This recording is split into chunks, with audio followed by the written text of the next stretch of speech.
Welcome back to World News, Episode 8. The year is 37 BS, the month is the Chaos, and the day is the 30th.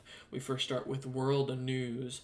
Reports out of the Elven Kingdom about a strange large-nosed elven man claiming to want to leave his, and I quote, marks on history, end quote, as well as key comments about the working class rising up and ruling the nation once more.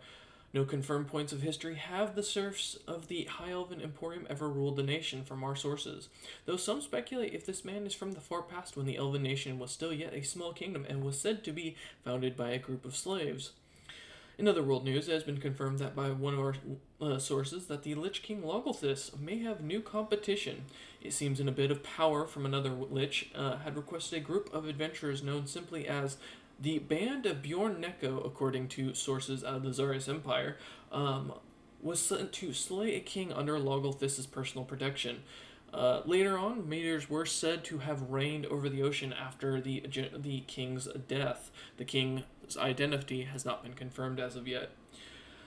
We also have news that there was a warforged discovered in the last couple days sailing to the North Ice continent alongside a Kenku paladin. No further information has been gained, but this could be the same warforged who has repeatedly been seen having killed Normak the Dragonforge and Saphira the Queen of the Dragons. Many are wondering why the North Pole, but others believe it has to do with the rare sighting of a Draco Lich. In the Empire of Zarius today, we return to the Empire of Zarius, where confirmed reports have shown that the Loxodon nation, known simply as the Kingdom of the Large Ones, was vassalized by Ogum himself. In a push for control over the seas, the dry lands fell in a single day, and Lord Ogum, who is noted to be the grand uncle of Kurgan the Iron Dwarf, was said to have wanted to meet King Vasul personally.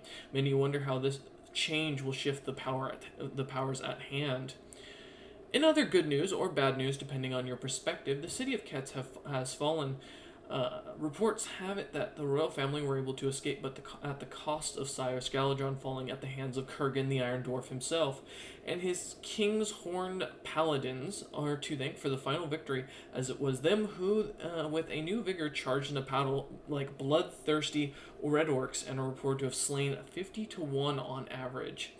In dire news for the Empire of Zarius, however, many of their troops were said to have taken up arms in a similar fashion, causing the line to go berserk, while it is reported that the Empire faced major casualties.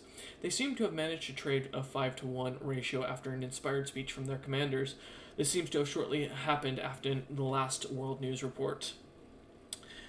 In other world news, the Silversong Kingdom, it is reported that as officially today, the Silversong Kingdom has fallen. The colonies invaded by the dragons and elves, and the mainland conquered by the Emperor Kurgan the Iron Dwarf.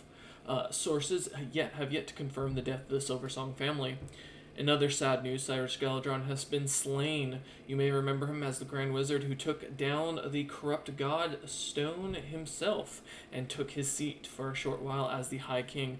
It is reported that his head is now has now been dipped in gold and is being displayed by Kurgan on a shield of sorts, from what we've been told. More on this story in the coming days. We'd like to thank you all for your patience with the world news, as there's been much going on in the background, and our ship does continue to sail on and on the skies. Many new stories will be broken, hopefully, of the new world, and we are heading that direction, hopefully, next episode. We will see you all there. Thank you all, and we will have a great night.